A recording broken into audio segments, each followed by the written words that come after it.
é de Deus, velho. Essa câmera aqui ter pego vocês dois certinho, porque o Oz mandou a câmera pra gente sem cartão. Aê, Osias! Aê, ó. Um abraço, Osias, aí pra você, cara, que nos mandou a câmera sem cartão. Salve, galera, Davi Jardim aqui falando. Seguinte, hoje eu dei carona pro Hildo Félix. É nóis, mano.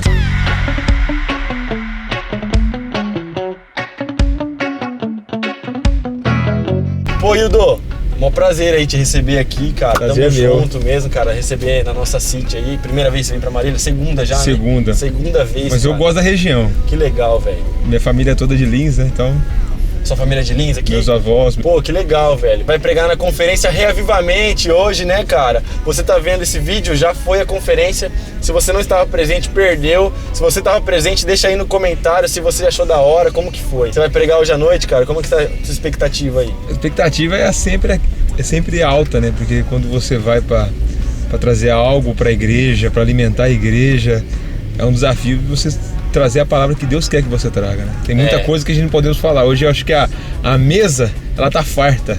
Mas qual é o tipo de comida que Deus quer que a gente coma? Pois é. Essa é a sensibilidade que temos que ter. Esse é um desafio grande mesmo, realmente, porque pegando o hábito de pregar agora esse ano, a gente sempre tem algumas coisas que a gente quer falar, né? Uhum. Mas a gente nunca pode pregar o que quer, tem que pregar o que Deus quer que a gente fale pro povo, né? Uhum. Isso é uma parada muito louca, tem que estar sempre Em sintonia. ligado. E o desafio é esse, né? Você tá na sintonia, porque as pessoas classificam que pecado é só aquilo que transgride a lei, mas a Bíblia fala que ele que sabe que deve fazer o bem e não faz, também peca. Com certeza. E aí, ou seja, se você não tá fazendo a vontade de Deus, você tá contra ela. É verdade. Deixa eu te fazer uma pergunta. Você nem sempre foi pastor, né? Não.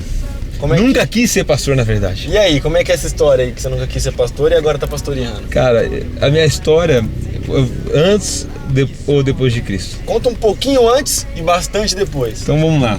Eu cresci num lar aqui totalmente desestruturado. Com 8, 9 anos de idade eu já me destacava jogando futebol. Então os clubes da cidade me pagavam para eu poder disputar os torneios, porque eu não tinha Que condição cidade que financeira era? em Campinas.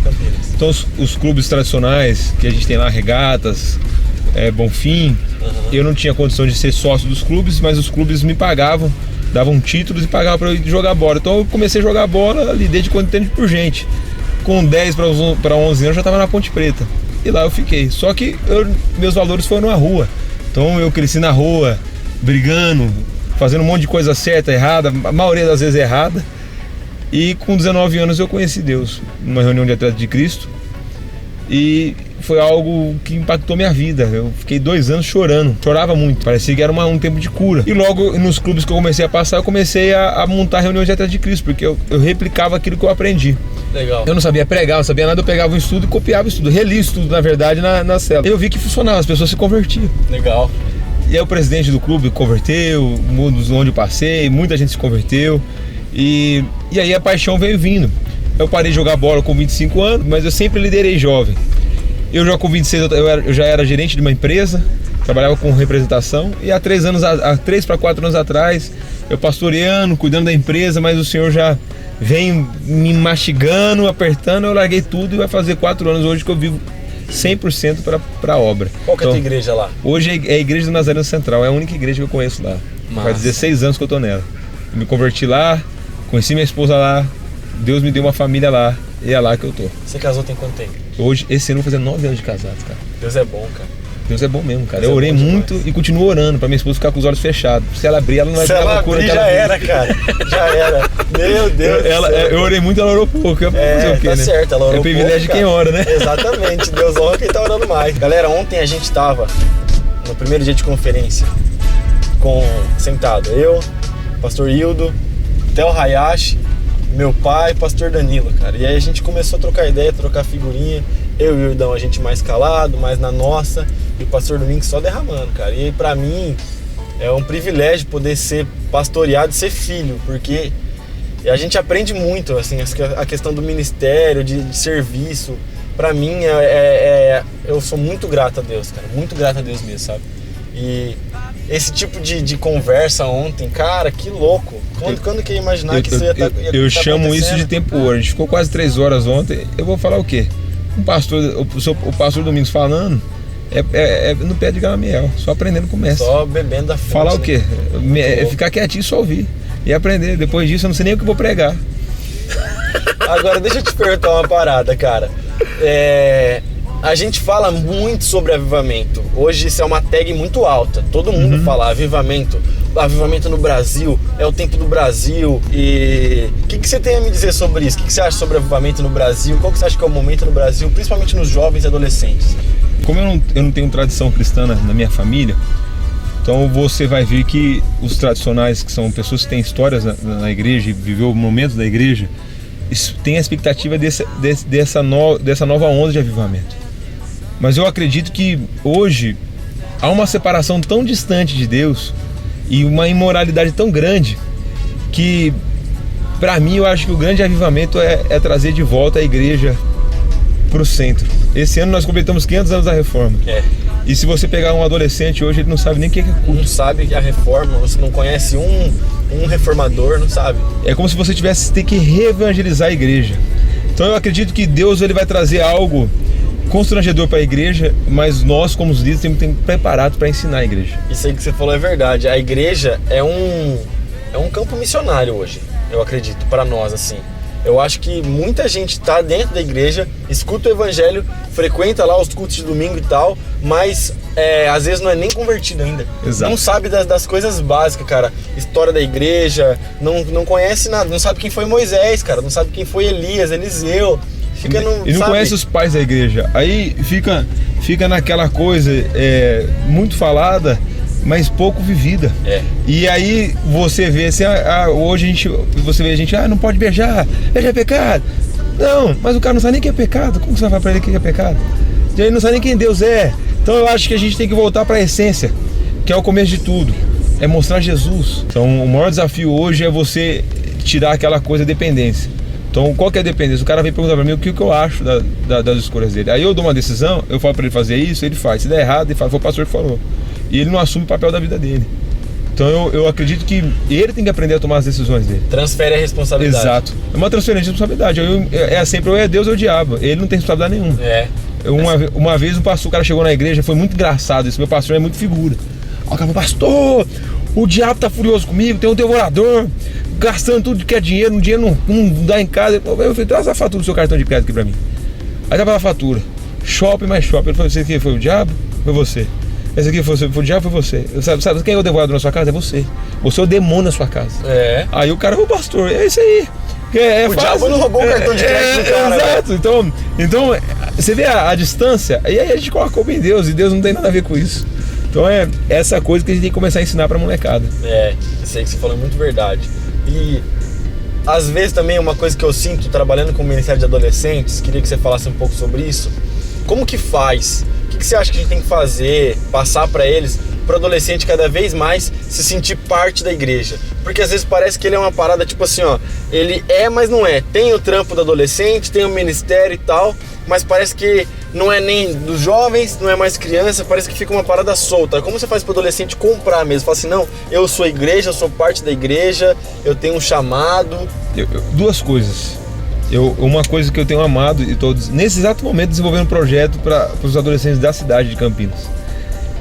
Eu vejo uma carência nos adolescentes tão grande que a primeira geração, se a gente entender a geração da década de 80 até 90 é a geração que vai consumir. É a geração que não está discutindo política, é uma geração que quer consumir.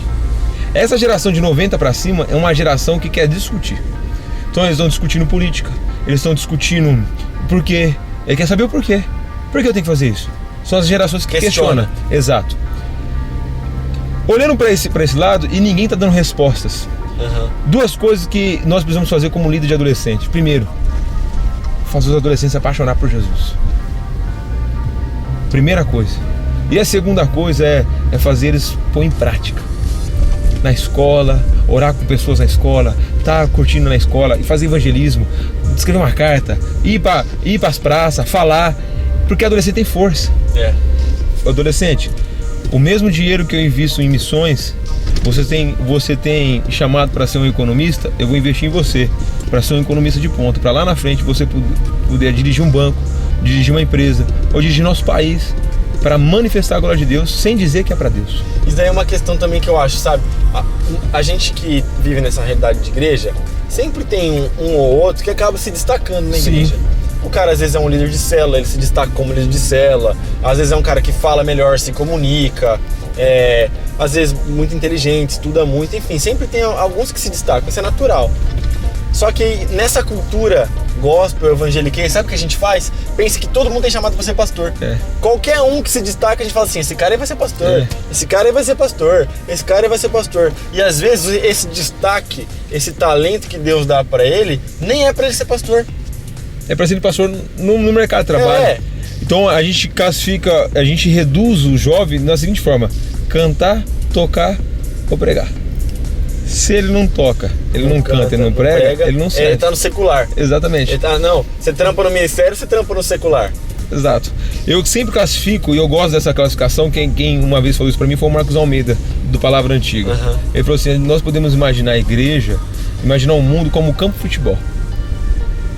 Aí eu falei, como assim um campo de futebol? Um campo de futebol.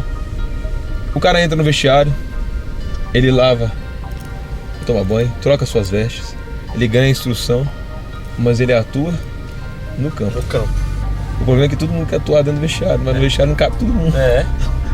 Fica todo mundo no campo jogando. Exatamente, cara. Só que não cabe todo mundo no vestiário. Tem as pessoas que foram chamadas para ficar no vestiário, que é o técnico, o massagista, o roupeiro, o diretor do clube, mas os jogadores atuam no campo. Um abraço, Marcos Almeida.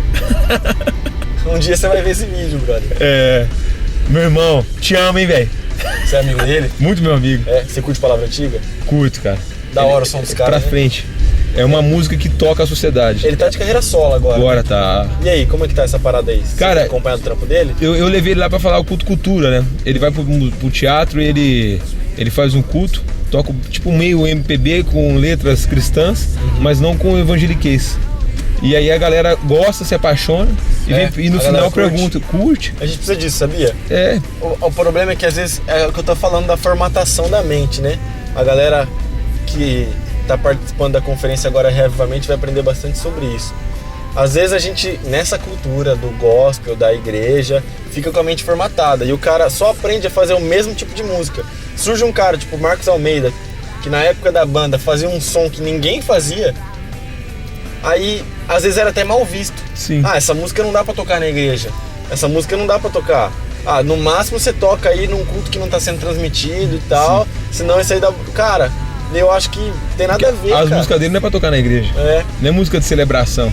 A música dele é música de cantar no bar, num restaurante, num algum lugar fora. Pois é, mas aí tá, eu questiono um pouco isso. Sabe por quê? Porque eu acho que não deveria ter essa parada. Ele tem uma música, por exemplo, Casa, que eu gosto muito, que o coro é Eu Sou Casa, lugar de Deus e Ele habita em mim. Por que a gente não pode tocar essa música na igreja? Então, pode. Entendeu? Essa que é a parada. A galera às vezes fala, mas essa música é pra você curtir no seu carro, é pra você ir ver o show do cara.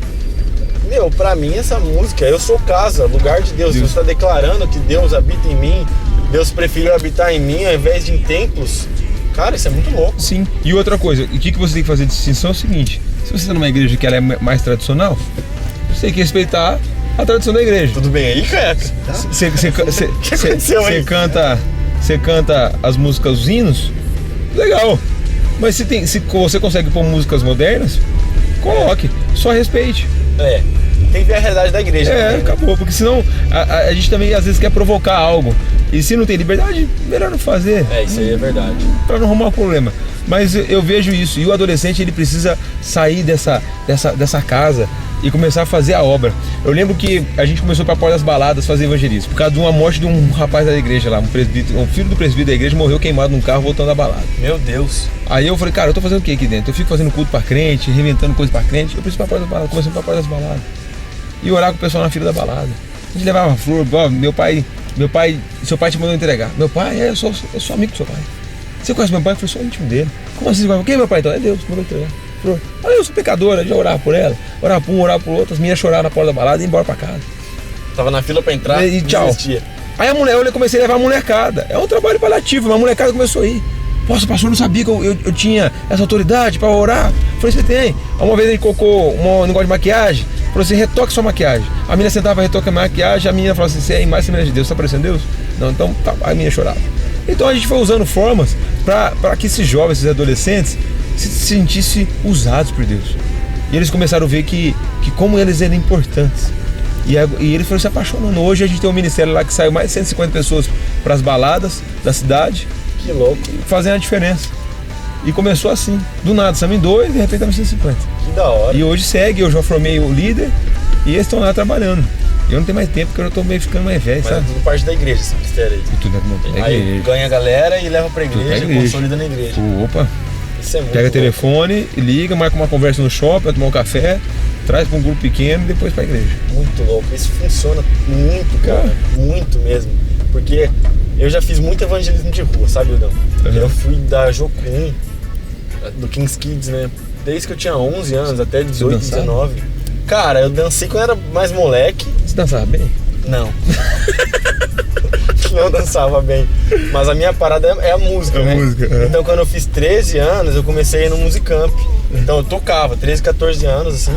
Aí eu tocava, aí era de boa. Daí eu não precisava mais dançar, tá ligado? Porque eu não dançava bem, não. Tudo que você imaginar, eu já fiz evangelismo, cara. No Rio de Janeiro, a gente subiu de micro-ônibus na favela do Salgueiro, mano. Opa! Foi muito louco. Foi muito louco. Colocamos as paradas no meio de uma praça, assim, pra tocar lá. Cara, foi absurdo. E aí, cara, evangelismo de rua é legal, porque você chega, aborda a pessoa e troca uma ideia. E a galera aceita, a galera se entrega, chora. Às vezes teve algum contato com o evangelho, às vezes a pessoa já foi de alguma igreja, às vezes é filho de crente, beleza. Só que a gente acabava a campanha de Kings Kids, ia cada um pra tua cidade. O máximo que a gente fazia era entregar um cartão de alguma igreja, alguma coisa e ir embora. Essa galera não consolidava. E aí a gente ganhava as pessoas elas se convertiam, entregavam a vida pra Jesus, mas não tinha como consolidar. Porque a gente era cada um de um lugar, cara, do Brasil, de um lugar velho. do Brasil. Cada um de um estado. A gente chegava, pregava. Mano, esse, por exemplo, que a gente fez no Rio de Janeiro foi muito louco. Mas a galera não consolidava, não tinha como consolidar. Depois ia cada um pra um lado. Às vezes a gente encaminhava pra uma igreja, mas era só isso. E aí, você fazendo esse trampo na porta da balada, mas levando numa célula, levando num grupo pequeno, levando a pessoa pra tomar um café, trocar uma ideia, cara, isso é muito louco. Hoje a gente tem um grupo pequeno na casa do dono da balada, da casa do cara que era o dono da balada. Ele era o dono da balada. Começou por causa da porta da balada. Você jogava em qual posição? Cara, eu era zagueiro, cara. Zagueiro? Eu usava aquele versículo bíblico, melhor dado do que receber, então descer pra cá. É mesmo? Você era duro? Jogava duro? Lugano. É? Nóis. Lugano. Que isso, hein, Caião? Não é, né, Canhão? Você chegava junto, então, nos Chegava caras? junto até hoje, velho. Jogando. Jogou quantos anos de futebol? 10 anos, velho. 10 anos? Na ponte? Na ponte, 10 anos. Aí eu jogava emprestado, aí a ponte me mandava pra vários times. Aí eu ia emprestado pros clubes, tava Série C do Brasileiro, Série B, Paulista, enfim. E Tem aí, uma galera que às vezes quer, mesmo a galera da igreja, que quer se tornar jogador e tal. Qual que é a parada aí que você acha assim? Cara, eu sempre falo que é dom, mas você tem que ter disciplina. Hoje um atleta de futebol, se ele não for um atleta, ele não tiver disciplina, esquece. O meio é bem complicado mesmo, né? Como qualquer um. Mas eu acredito que se você tem um talento e você tem a disciplina de fazer acontecer, trabalhar e se destacar, é natural, não tem quem impeça. O problema é que a galera, ela acha que eu sou bom, mas não tem que ter disciplina. Eu era bom, mas não tinha disciplina. Você não tinha disciplina? Nenhuma. Eu bebia fora de época, não era cristão, um valor tudo errado. Então, aí hoje, o meu desafio como adolescente, mais do que formar um homem de Deus, é formar um homem para a sociedade. Com certeza. Porque você vê uma geração que não tem disciplina. Para mim, todo jovem hoje tem que ser pro quartel. É tudo disciplina. Hoje o mercado não tem disciplina, cara. O cara tem 25 anos pedindo, mãe, Não, isso aí é cuica verdade, de morango. Mano, vou casar como, velho? Esses dias eu tive que fazer um atendimento, velho. Velho. Eu tive que fazer um atendimento lá na igreja. O cara mais velho que eu, tem 24 anos. O cara mais velho que eu. O cara não trabalha, não estuda, não faz nada. E a mãe veio falar desesperada, pô, conversa com meu filho, velho. Eu falei, tá, a gente pode conversar, mas a senhora também tem que falar com seu filho. O cara marmanjo, mais velho que eu, tem 24 anos, cara, já trabalho. O cara não faz nada, fica em casa sentado o dia inteiro dormindo, acorda 11 horas, meio-dia. Meu Deus, velho. Aí que tipo de alguém tá formando? Aí eu falo assim, aí eu chego pras meninas da igreja, Ei, aí ele, ô menina, vamos dar um rolê. Tá de sacanagem? Se é minha filha, eu pego o cara, mano. Não, ele vai pedir dinheiro pra mãe pra sair com a menina. Pra lá, moço. Aí depois a gente fala sobre avivamento e tal, aí o cara levanta a mão, eu quero viver um avivamento. Eu quero viver um avivamento, levanta a mão lá no culto, mas não faz nada, cara. Então eu acredito nisso. O avivamento, ele tem que tocar em todas as esferas da sociedade e do homem. Ele não pode ser um despertar espiritual que eu fico num transe, isso não é sensação. O avivamento ele tem que ser mudança. É muito mais que sinestesia, né? Muito mais que sensação. Muito mais, tem que ter mudança. O país que teve os avivamentos tiveram mudança. A Inglaterra foi liberta de um banho de sangue, igual a França teve, por causa do avivamento de Deus. E Deus mudou a Inglaterra. E hoje é um primeiro mundo, até hoje colhe frutos disso. É verdade. Então, e pra mim o avivamento é isso. Eu creio nesse mover. E Deus vai fazer esse mover no país. Eu creio que hoje nossos olhos têm que estar voltados para os adolescentes da igreja. Porque eles serão os protagonistas da história. Nós vamos preparar o caminho para outras pessoas colherem. Fechou, mano. Mano, top demais, cara. Eu posso dar um recado pra essa molecada? Claro, por favor. Rapaziada, você que tá me ouvindo, nesse rolê da hora aqui com o Davi, com essa equipe toda da hora demais. O céu aqui tá aberto. Você precisa só se jogar e fazer tudo para manifestar a glória de Deus. Se você só estuda, seu ministério é tirar as melhores notas e manifestar a glória de Deus na sua sala de aula. Deus abençoe. É nóis. É forte, Brasil. Se curtiu esse vídeo, cara, já deixa seu like, compartilha, deixa nos comentários aí pra quem você acha que eu devo dar carona, beleza? Um abraço, fique com Deus e é nóis. Paz.